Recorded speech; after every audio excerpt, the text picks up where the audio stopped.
नमस्कार सभी को। इस YouTube चैनल पर आपका स्वागत है। मैं Siddharth Rao, assistant professor political science, government NM college Hanumangarh से। हमारा जो आज का विषय है वो है राजनीति विज्ञान में अंतर अनुशासनात्मक उपागम, इंटरडिसिप्लिनरी अप्रोच, जिसे हम अंतः अनुशासनात्मक उपागम कहते हैं।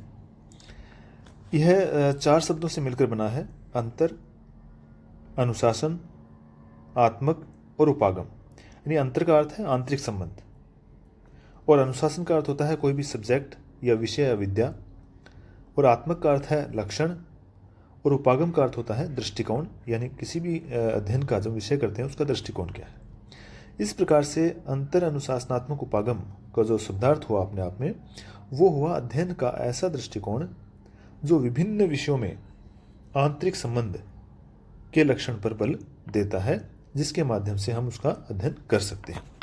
आधुनिक युग में अंतर अनुशासनात्मक उपागम की अवधारणा का प्रारंभिक विचार अनुभववादियों, जो विद्वान है या अनुभववादी हैं, उनकी देन माना जाता है। जैसे कि एक विचार वैज्ञानिक हैं सिज्विक, वो कहते हैं यदि हमें किसी विषय या किसी विज्ञान का अन्वेषण करना है, उसकी खोज करनी है, तो यह जो उपागम है वो अत्यधिक लाभदायक होगा कि हम उस विषय या विज्ञान का अन्य जो विषय हैं उनके साथ संबंध मालूम करें, और फिर यह जानने की कोशिश करें कि उस विषय का या विज्ञान ने अन्य विषयों से क्या लिया है और उस स्वयं ने अन्य विषयों को क्या दिया है। इस तरीके से हम उसका आपसी संबंध आपस में ज्ञात कर सकते हैं। यदि राजनीति विज्ञान के संदर्भ में हम इस उपागम की परिभाषा देखें या इसको परिभाषित करने का प्रयास करें, तो कुछ इस प्रकार हो सकती है कि अंतर अनुशासनात्मक उपागम राजनीति विज्ञान के अध्ययन का एक ऐसा दृष्टिकोण है जो अन्य समाज विज्ञानों के साथ राजनीति विज्ञान विषय के घनिष्ठ संबंधों के लक्षण पर बल देता है, और इसीलिए राजनीति विज्ञान के अध्ययन में अन्य समाज विज्ञानों की उपयोगिता को स्वीकार करता है। या फिर यूँ कह सकते हैं कि राजनीति विज्ञान में अंतर अनुशासनात्मक उपागम की अवधारणा यह मानती है कि राजनीति विज्ञान को अपने अध्ययन में अन्य जो समाज विज्ञान हैं, विशेषकर उनके तथ्यों, उनकी तकनीकों, अवधारणाओं, निष्कर्षों या उपलब्धियों, उनकी मदद लेनी चाहिए, ताकि स्वयं राजनीति विज्ञान के अध्ययन को और अधिक हम शुद्ध बना सकें, पूर्ण कर सकें और उपयोगी बना सकें। अब राजनीति विज्ञान की एक अवधारणा के रूप में इस उपागम के अर्थ को समझने के लिए इस बात की ओर ध्यान दिया जाना चाहिए कि शुद्ध तकनीक और प्रचलित अर्थ में यह आधुनिक राजनीति विज्ञान की एक नवीन अवधारणा है, जिसकी उत्पत्ति और उसका विकास स्पष्ट है। इसका जो श्रेय है वो मुख्यतः जो व्यवहारवाद है या व्यवहारवादी हैं उनको दिया जाता है, क्योंकि सबसे पहले उन्होंने ही इस बात को जो स्पष्ट रूप से आगे लाए कि अंतः अनुशासनात्मक उपागम का उपयोग कितना उपयोगी है विषय के लिए। सामान्य और परंपरागत अर्थ में यदि देखें तो इस उपागम की अवधारणा लगभग उतनी पुरानी है जितना कि एक विषय के रूप में स्वयं हमारा विषय या राजनीति विज्ञान के चिंतन का इतिहास रहा है। प्राचीन यूनानी विचारक प्लेटो और अरिस्टोटल की राजनीतिक कृतियों के निर्माण में अन्य विज्ञानों के जो तथ्य थे, पद्धतियाँ थी, अवधारणाएं थी, उपलब्धियाँ थी, उनका भी उपयोग किया गया था।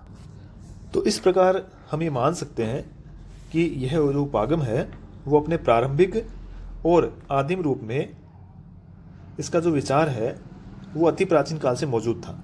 यानी जो परंपरावादी रहे हैं या विषय का जो प्रारंभिक रूप है उसमें भी इस उपागम का उपयोग किया जाता रहा है, किंतु इसके पूर्ण विकास और सर्वमान्य स्थापना का जो सौभाग्य है वो आधुनिक राजनीति विज्ञान को ही प्राप्त है, क्योंकि आधुनिक राजनीति वैज्ञानिकों ने, विशेषकर व्यवहारवादियों ने, इस उपागम का सर्वाधिक जोर दिया और इसके और अधिक विकास की बात कही। तो वास्तव में देखें तो राजनीति विज्ञान में इस उपागम का विकास विभिन्न अवस्थाओं से गुजरा है।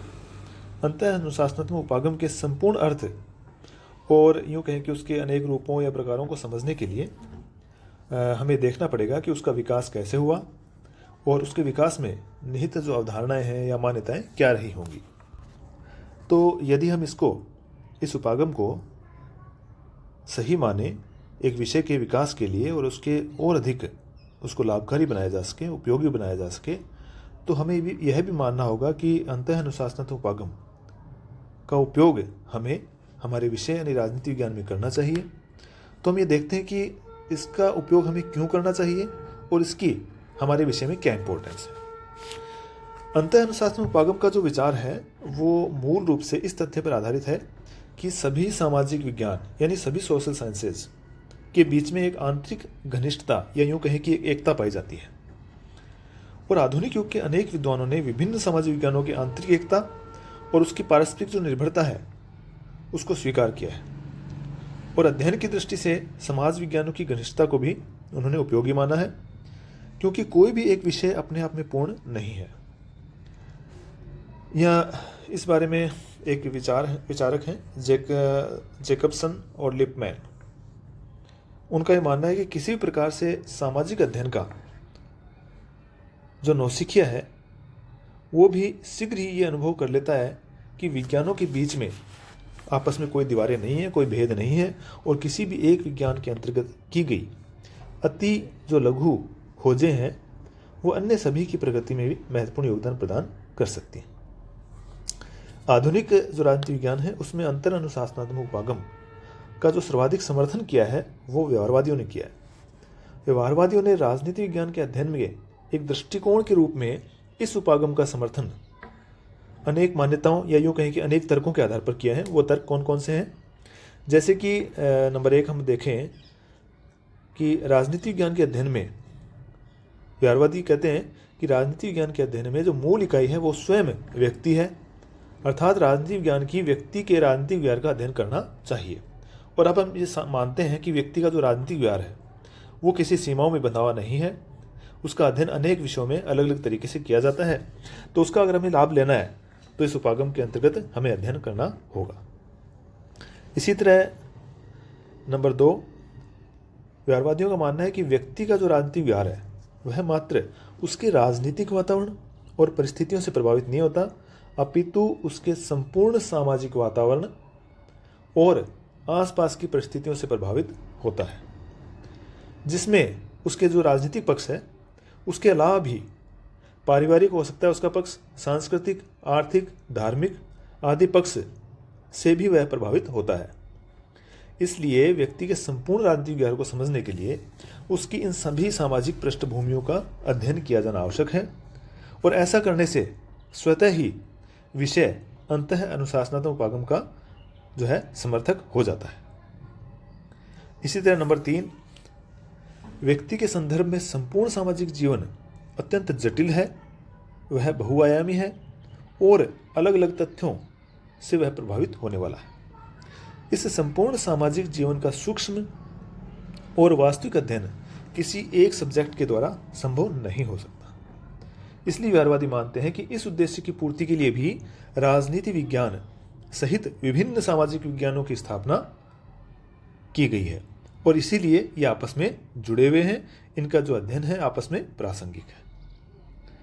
नंबर 4, यद्यपि एक व्यक्ति का सामाजिक जीवन अत्यंत जटिल भी है, बहुआयामी भी है, लेकिन उसका एक आयाम उसके अन्य आयामों से प्रभावित होता है। यानी एक व्यक्ति पर कोई एक प्रभाव पड़ता है तो उसके साथ साथ अन्य प्रभाव भी उस पर पड़ते हैं और उनसे वह प्रभावित भी होता है।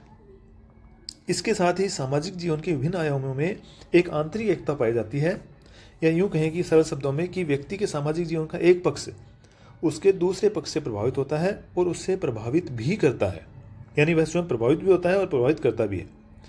इसके साथ ही व्यक्ति के संपूर्ण सामाजिक जीवन में एक आंतरिक एकता पाई जाती है। इसीलिए व्यक्ति के सामाजिक जीवन के विभिन्न पक्षों के अध्ययन के लिए स्थापित इस विभिन्न सामाजिक विज्ञानों में भी एक आंतरिक एकता पाई जाती है। तो इसलिए भी अंतःअनुशासनात्मक उपागम का प्रयोग किया जाना उपयोगी है और प्रासंगिक है।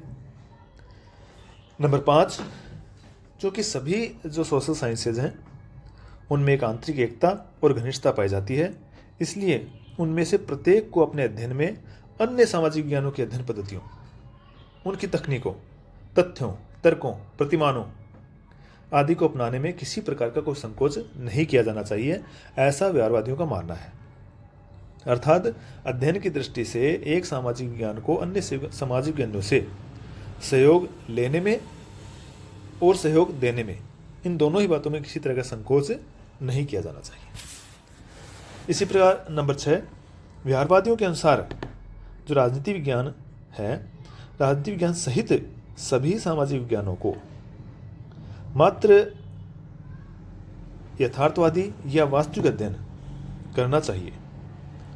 अर्थात उनका जो अध्ययन है वो मूल्य निरपेक्ष होना चाहिए, और इस आवश्यकता की पूर्ति के लिए ये जरूरी है कि समाज विज्ञान एक दूसरे की केवल वैज्ञानिक पद्धतियों को और टेक्निक्स को ही अपनाए। इससे उन सामाजिक विज्ञानों के बीच एक वास्तविक और उपयोगी संबद्धता स्थापित हो सकेगी, इसलिए भी यह आवश्यक है। इस तरीके से अंतः अनुशासन उपगम को आधुनिक राजनीति वैज्ञानिकों, विशेषकर व्यवहारवादियों ने इस पर बहुत अधिक जोर दिया और इसको स्वीकार करने पर बल दिया। अब उन्होंने जो है इस अंतः अनुशासनात्मक उपयोगम को जो है मूल्य निरपेक्षता के साथ अपनाने की बात कही थी। जब थोड़ा सा आगे बढ़े तो जो उत्तर व्यवहारवादी थे, जो कि एक व्यवहारवाद का अगला चरण माना जाता है, उन उत्तर व्यवहारवादियों ने भी ऐसा नहीं है कि इसको अस्वीकार कर दिया हो, बल्कि उत्तर व्यवहारवादियों ने भी राजनीति विज्ञान के अध्ययन में अन्य समाज विज्ञानों की वैज्ञानिक पद्धतियों को और तकनीकों को अपनाया जाना चाहिए, ऐसा कहा। लेकिन उन्होंने कहा कि राजनीति विज्ञान के अध्ययन में मानव मूल्यों को पर्याप्त स्थान दिया जाना चाहिए, क्योंकि जो व्यवहारवादी थे उन्होंने भी इस उपागम के साथ साथ यह शर्त लगा दी थी कि जो अध्ययन है वह मूल्य निरपेक्ष हो। किंतु उत्तर व्यवहारवादियों ने इस उपागम के साथ पुनः उस बात को स्थापित किया कि जो अध्ययन है वो मानव मूल्यों सहित किए जाने चाहिए। इस प्रकार उत्तर व्यवहारवादियों ने राजनीति विज्ञान में इस उपागम को वैज्ञानिक बनाने के साथ साथ मूल्यात्मक बनाने की आवश्यकता पर बल दिया, और आधुनिक राजनीति विज्ञान के प्रसंग में अंतर अनुशासनात्मक उपागम का जो महत्व और उपयोगिता है उसको स्वीकार किया। अब एक अन्य महत्वपूर्ण बात यह है कि इस उपागम ने जब इसे व्यवहारवादियों और उत्तर व्यवहारवादियों के द्वारा हमारे विषय के संदर्भ में स्वीकार किया गया, तो इसने स्वीकार करने के बाद हमारे इस विषय को किस तरीके से प्रभावित किया। तो हम देखते हैं कि अंतः अनुशासनात्मक उपागम ने राजनीति विज्ञान को, जो राजनीतिक दर्शन है, धर्मशास्त्र है, आचार शास्त्र है आदि का जो अनुचित प्रभाव या यूँ कहें कि नैतिकतापूर्ण प्रभाव अत्यधिक इस विषय पर था, उन सभी चीज़ों से मुक्त कराने में इस उपागम ने सहयोग किया। एक विषय की मजबूरी थी कि वह इस उपागम का उपयोग जब नहीं कर रहा था तो वह एक अपने सीमित क्षेत्र में धर्मशास्त्र से या दर्शन से, इन सभी चीज़ों से प्रभावित था। तो जब धीरे धीरे इस विषय में इन अन्य विषयों का जो उपयोग है वो प्रारंभ हुआ, तो वह इन चीज़ों से मुक्त हो सका और उसका दायरा अधिक व्यापक हो पाया। तो यह बड़ा फायदेमंद रहा हमारे विषय के लिए।